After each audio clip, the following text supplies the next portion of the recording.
Tank Guide Life podcast, a product of Fish Keeping Life Co. Welcome back to Tank Guide Life. Our mission, as always, is to cut right through the noise, take the complexity out of the aquarium hobby, and really focus on building these robust, balanced, and sustainable aquatic systems. And today we're taking a really critical look at something that a lot of people think is the simplest part of fish keeping, the cleanup crew, or, CUC. Right. It's a term that right off the bat sets up a completely false expectation. Wow. It suggests you're hiring this little crew of janitors to clean up your messes, and then you just forget about them. It's the ultimate beginner trap. I mean, we've all been there, staring at that film of green on the glass or watching hair algae start to, choke out our favorite plants. And what's the first question we ask? What can I throw in there to eat this? We want a low-effort, immediate fix. And usually that fix comes in the form of a living creature, a snail, a shrimp, or sometimes, and this is the tragic part, a fish. And that, right there, is the core idea we have to challenge from minute one. Cleanup crews are not tools.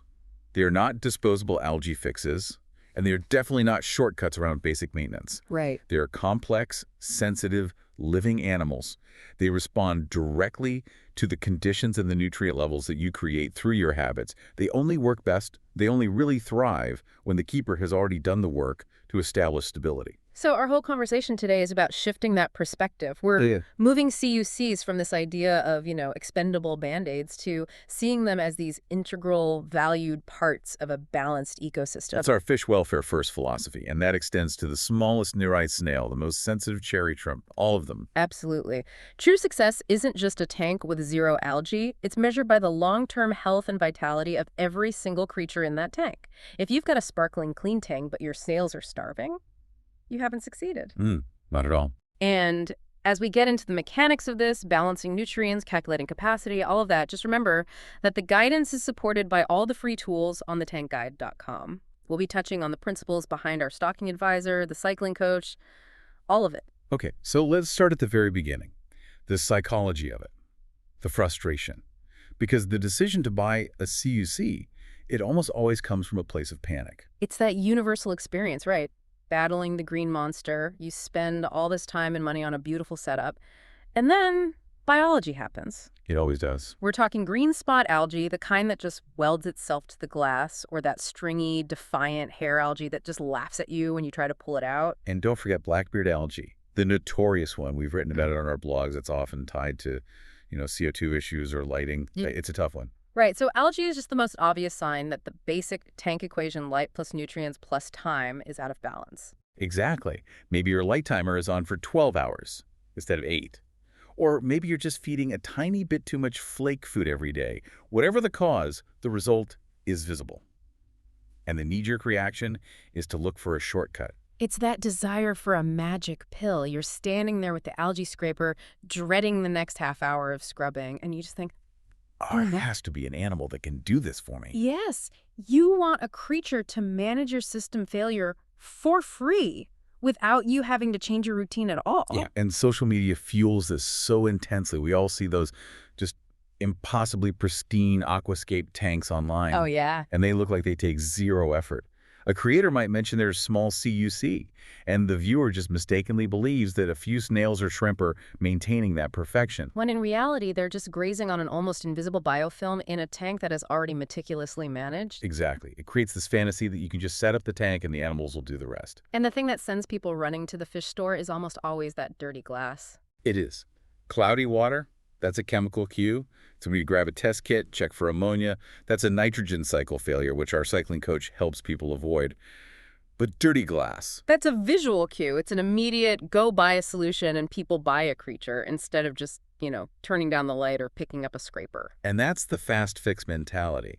The CUC gets added not because you plan for its long-term welfare, but as a Band-Aid for problems that should have been solved way back in the setup and cycling phase. Right. You're supposed to get the cycle complete, get it stable, then add fish.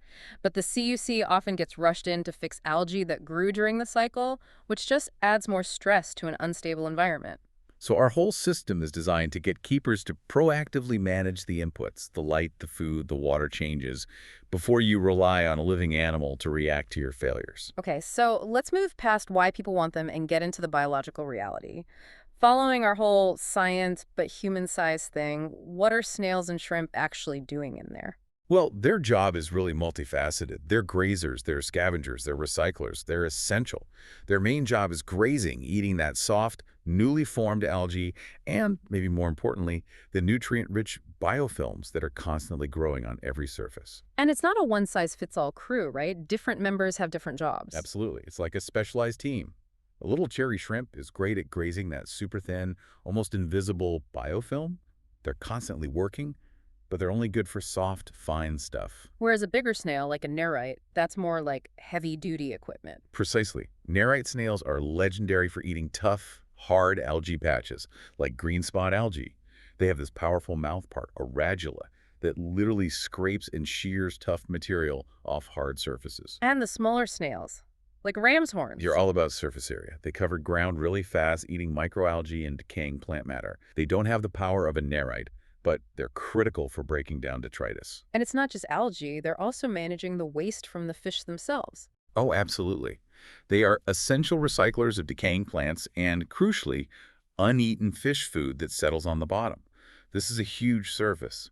If flakes rot down in the gravel, they release ammonia right into the water. And that's the express ticket to new tank syndrome if your filter isn't mature. Exactly. By eating that stuff before it fully breaks down, the CUC interrupts that toxic ammonia release. They manage the organic waste before the bacteria can turn it into something really dangerous. Okay, now let's hit the most critical scientific point here, the big one.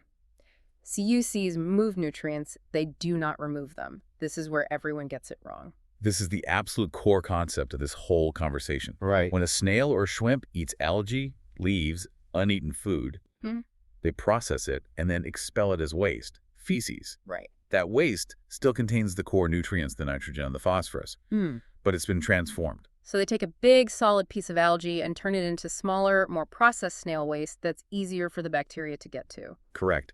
The feces, or mulm, is just processed organic material. It doesn't disappear. It just lands somewhere else, usually in the substrate. From there, the beneficial bacteria break it down very quickly into the final product of the nitrogen cycle. Nitrate. So the total amount of nutrients is still in the tank, just in a different form, as dissolved nitrate. Precisely. CUC has done a wonderful job cleaning the visible surfaces and stopping a dangerous ammonia spike. But they are part of the recycling loop, not the removal system. So who actually does the removal then? The plants and the keeper. Plants absorb nitrogen and phosphorus from the water to grow. That's true nutrient removal, turning it into biomass. But the only way the keeper truly gets those nutrients out of the entire system Is water changes? is water changes. Yeah. You are physically removing the water that contains all those dissolved compounds. The cleanup crew is an essential part of the biological loop, but they do not replace your weekly maintenance. They just make sure the waste is converted into a form that you, the keeper, ultimately have to remove. All right, let's move into the welfare side of this, which is really central to our philosophy. We have to talk about the #1 cause of suffering for CUCs. Which is starvation. It's so common because keepers think they're self-sustaining. We put them in a tank with an algae problem, they do their job, and then we just forget to feed them. It's a huge tragedy. In a really stable, well-managed tank, the kind of tank we're trying to help people build, there just isn't enough natural food to support a cleanup crew long-term. It's a paradox, isn't it? The better you are at keeping a fish tank, the higher the risk of starving your cleanup crew. Yeah? A tank that looks perfectly clean because the snails ate everything is not a success. It's a sign that those snails are now facing a famine. We have to completely flip that script. A clean tank with starving snails is an ethical failure. And starvation isn't quick. It's chronic suffering. It leads to them moving less, a weaker immune system, and then other physical problems start to show up. And the most visible one is shell degradation. This ties directly back to water chemistry. Snails, especially the ones with thick shells like mystery snails and nerites, they need a constant supply of calcium and magnesium to keep their shells strong. Okay, can you break down the practical difference between GH and KH here for somebody who's just trying to get a handle on it? Sure. GH is general hardness. It measures minerals like calcium and magnesium. These are the literal building blocks for the snail's shell.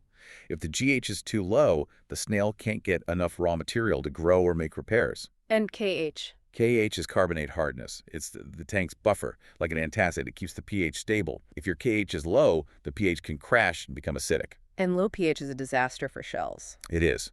Acidic water actively dissolves calcium carbonate. So if you have soft water, low GH, and acidic water, low pH, you've created a perfect storm where the shell not only can't grow, but the existing shell is actually being corroded away. You'll Whoa. see these pitted, brittle shells. That's not just cosmetic damage. That is a sign of intense suffering. And this forces keepers into tough choices, especially if they're mixing fish with really different needs, something the stocking advisor warns about. Exactly. If you're keeping saltwater fish like certain tetras that need a low GH and pH, but you've also got snails that need hard alkaline water, one of those groups is suffering. You can't compromise on the basic needs of your animals. We also need to get rid of this myth that snails are disposable. They live for a long time. It's a huge myth. A nerite snail, if it's cared for properly, can live 5 to 10 years. A mystery snail, 1 to 3 years, sometimes longer. When a keeper says their snails died after a few months, that's a critical diagnostic sign. Something failed in the system. So a premature death is a red flag. It's pointing to something going wrong. It's pointing to parameter swings, chronic starvation, or, and this is a big one, poisoning from an uncycled tank or from medication. Invertebrates are so sensitive to toxins. Back to the cycling phase again. Yep.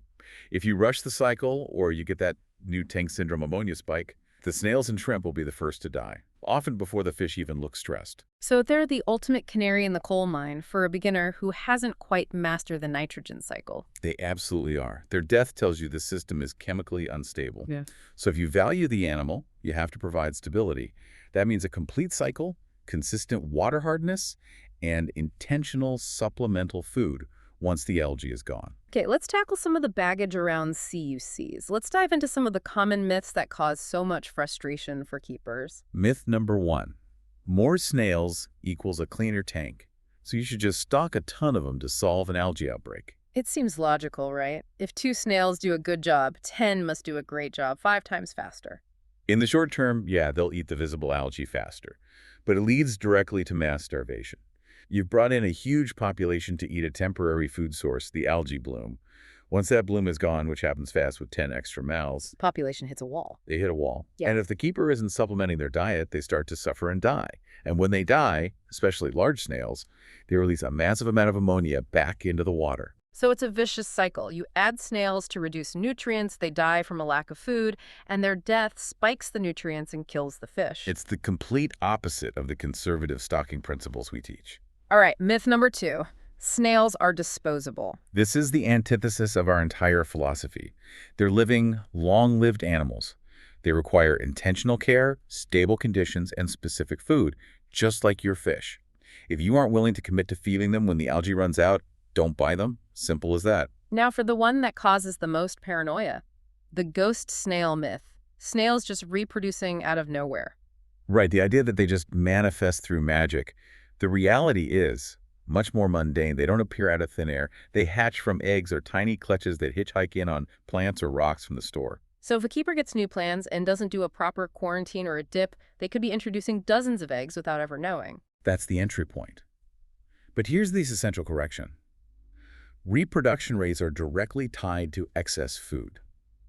When people say snails have taken over, it is fundamentally a feeding problem or a maintenance problem. It's not a snail invasion. The tank is just providing tons of food, whether that's overfeeding the fish, letting dead plants rot, or having constant algae blooms from too much light. The snail population is a precise biological indicator. They are literally measuring your system's inputs, food and light. High input, high reproduction. If you cut back on how much you feed your fish and you remove decaying leaves, you remove the fuel, the numbers will stabilize and decline naturally. So we need to reframe it. A population explosion isn't an invasion. It's a warning signal about the keeper's habits. They're proof you're putting too many nutrients in. Exactly, which leads to the last myth, that having snails means you're doing something wrong and you have to get rid of them all. When the reality is, snails are a sign of a functioning ecosystem. They absolutely are. A healthy, mature system has grazers. If they're reproducing slowly, maintaining stable numbers, and their shells are healthy, it means the system has just enough food to support life. But not so much that it triggers an explosion. Their presence means stability. Okay, so when we talk about CUCs, we're usually talking about 2 different groups, right? Snails and shrimp. And they can live together, but it takes a lot more awareness from the keeper. A significantly higher level of awareness. Because, as we've established, they occupy the exact same niche.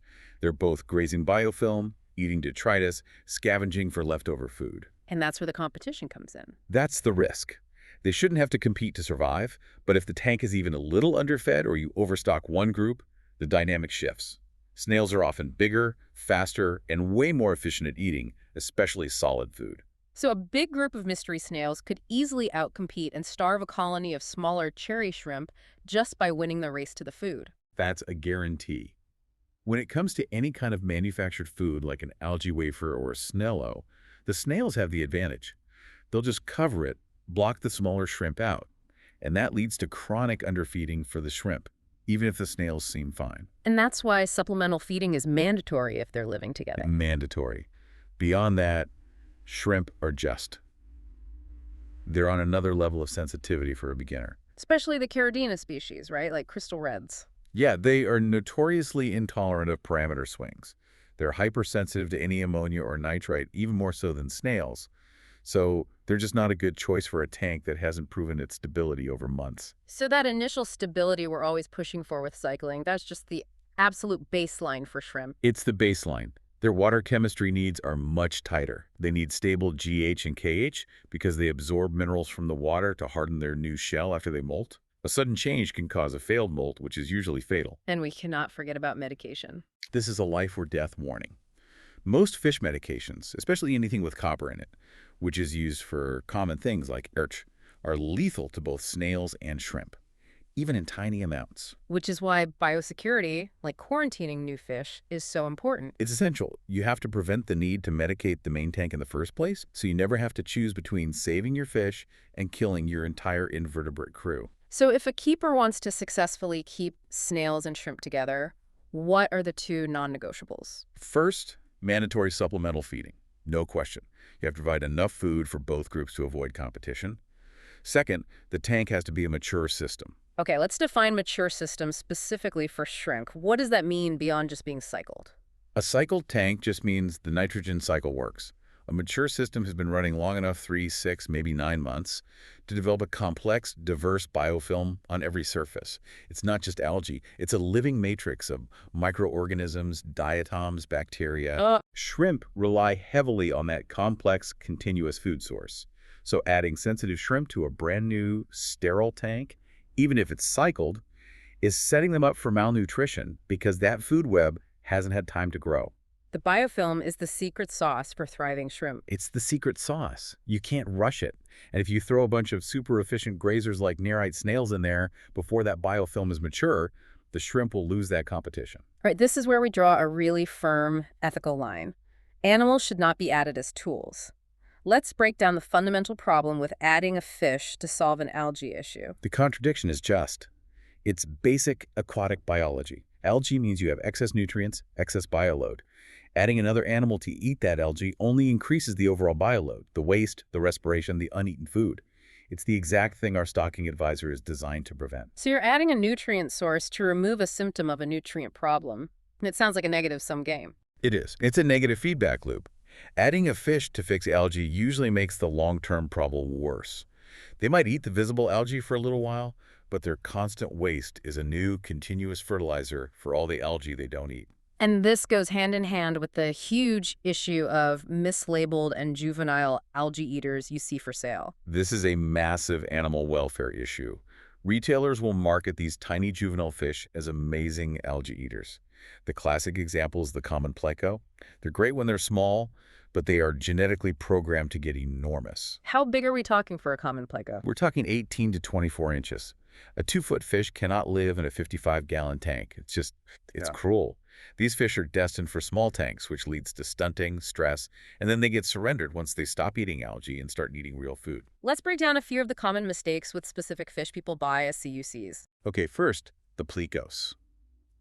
So many species are sold as algae eaters, but their adult diet is way more complex. Even the smaller ones, like a bristlenose pleco, aren't just eating algae their whole life. They're omnivores. They need wood fiber to digest properly. They need sinking wafers, fresh vegetables. So if you bought one as a tool, you've actually just signed up for another pet with specialized needs. Precisely. Then there are odos, the little odocinculus catfish. Right, people suggest those for smaller tanks. They're beautiful, but so demanding. They're often wild-caught, super stressed, and they rely on that mature biofilm we just talked about. They often starve to death in tanks that are too clean or too new. If you buy an Odo to solve an algae problem, you're likely sentencing a sensitive schooling animal to a slow death. And lastly, the general scavengers, like goldfish. Goldfish are the ultimate biological disaster for this purpose. Their bioload, their waste production, is absolutely massive. They are net polluters, not cleaners. Adding a single goldfish to a small tank will skyrocket your nutrient load and fuel the exact algae you were trying to get rid of. So the keeper has to stop seeing fish as a mechanical solution. Absolutely. Every single animal you add has to be, because you can meet its total specific needs, its water parameters, its adult size, its diet within the capacity of your system. You manage the environment and the animals thrive. You never add an animal to fix a flawed environment. Okay, so since we've established that a healthy, well-managed tank will inevitably starve its cleanup crew, the next step for a responsible keeper is proactive, intentional feeding. This is the ethical imperative. Intentional feeding prevents starvation. It ensures your snails and shrimp thrive and live their full lifespan, even when your tank is spotless. Responsible fish keeping means feeding every creature in the tank on purpose. And for this, we often recommend a specific homemade food called Snello. Snello, short for snail jello, is a homemade, nutrient-dense food. The standard recipe uses unflavored gelatin as a binder, and then you mix in vegetable matter and essential minerals. So why is something homemade like Snello better than just, tossing in an algae wafer? The big advantages are its structure and how you can customize it. Algae wafers can dissolve really fast, which fouls the water, and can actually fuel new algae growth. Snello, because of the gelatin, it sinks, it stays in one piece, and lets the snails and shrimp graze on it for hours without falling apart. And that customization lets us directly address the shell erosion issue we talked about earlier. Exactly. You can add calcium directly to the recipe. Calcium, carbonate powder, ground cuttlebone, whatever. This makes sure the animal's getting dietary calcium, not just trying to pull it from the water. So even if your GH and KH are good, say 10 DGH, that dietary calcium is still important for something like a mystery snail. Oh, yeah. It ensures that fast-growing snails, or ones that need to repair their shells, have a concentrated, easy source. It lets them prioritize calcium for their shell. A balanced diet with that added calcium is what gives you those robust, healthy shells. So the ideal Snello is a balance of vegetable matter like spinach or spirulina with a little protein and, critically, that calcium. Yes. You're matching their specific needs. Nereids are mostly grazers, but most other common snails are omnivores. They need a little protein, which you can get from a good quality fish food powder. You're replacing the random stuff they scavenge with measured, specific nutrition. All right, we need to talk about a specific case that really highlights the ethics of all this. The assassin snail. The assassin snail is often brought in when a keeper has lost control of their, pest snail population. They're framed as a countermeasure. But they're mistakenly lumped in with the general CUC. They're not algae eaters. Not at all. They are highly specialized predators. Their job is to eat other snails. So bringing in an assassin snail is an attempt to solve the symptom, too many snails, that was caused by the original system failure, which was overfeeding. It's a biological solution to a human management problem, and that creates a long-term ethical responsibility for the keeper. It does. You've introduced a predator, you're responsible for its entire life, and it raises the big question, what happens when the prey runs out? If you follow our advice and reduce feeding, the pest snails will naturally decline. And then the assassin snails run out of food. And a predator without prey starves. They will starve slowly if they're not intentionally fed. This is the crucial point. The keeper has to plan for the future. The assassin snail has to transition from being a tool to being a cared-for predator that needs regular, dedicated supplemental protein. What does that supplemental feeding look like? They're carnivores, so they need meaty foods. Frozen bloodworms, mysis shrimp, high-protein sinking pellets. They're slow eaters, so you have to make sure the fish don't steal the food first. This has to be an intentional, regular feeding a few times a week. So you don't just solve one problem, you trade it for a new permanent dietary obligation. Exactly. You are permanently adopting a predator. You can't just set it and forget it. You have to commit to feeding it for its entire lifespan, not just for the period where it was convenient. Okay, so given the high risk of starvation and the difficulty of calculating food availability, Responsible stocking is everything. This is why we built tools like the Snail Stock Recommender on thetankguide.com. Right. And I want to be clear about the philosophy behind that tool. Its sole purpose, in line with our welfare mission, is to prevent starvation. It helps keepers understand the true carrying capacity of their tanks. So it's not about maximizing the number of snails you can have. Not at all. It's about setting a responsible, conservative limit. Right. We want to avoid that classic scenario where someone buys 10 snails, the algae is gone in a month, and then 9 of those snails suffer for the next 6 months. And the tool teaches balance based on surface area, not just water volume like you would for fish. Absolutely. The recommender forces you to think about total surface area, the glass, the wood, the rocks, because that's where the biofilm and microalgae grow. A 50-gallon tank that's heavily aquascaped has a way higher capacity for grazers than a bare 50-gallon tank. And it forces you to remember that an algae bloom is just temporary. It's a temporary feast. You can't rely on a nutrient spike to sustain a large population for the 5 to 10-year lifespan of a nerite snail. The recommender helps you set a baseline based on the average, consistent food available in a well-managed tank. So if a keeper wants to go over that recommended stock number, the tool is basically telling them they have to start supplemental feeding immediately. Exactly. It makes it clear. If you want more CUC members than the tank can naturally sustain, intentional feeding has to become a mandatory part of your routine. It moves you from guessing to documented care that you can track in your daily tank journal. So we've covered the science, the welfare, the myths, the feeding. It all comes back to our core thesis. Cleanup crews aren't solutions. They're biological components that respond to the system. And the symptom they're reacting to algae is just the visible result of that foundational equation. Algae equals light plus nutrients plus time. Whether it's diatoms or blackbeard algae, it's a symptom that's defined by human choices. Light duration, feeding habits, water change frequency. The CUCs respond to the symptom by eating it. They do not, and they biologically cannot, correct the underlying system failure. The excessive light, the nutrient imbalance. So if you rely on them to make the algae go away, but you never adjust your light timer or feed less, the algae is just going to come back the second the CUC population stabilizes or just starts to starve. That's the inevitable cycle of treating the symptom and ignoring the cause. True aquarium health comes from stability, consistent habits, effective filtration, and routine water changes. A stable system manages its own nutrients. And only once that system is stable should the CUC be added. They become the final, welcomed part of a thriving ecosystem, not the emergency repair crew. The lesson is clear. The keeper is the ultimate cleanup crew.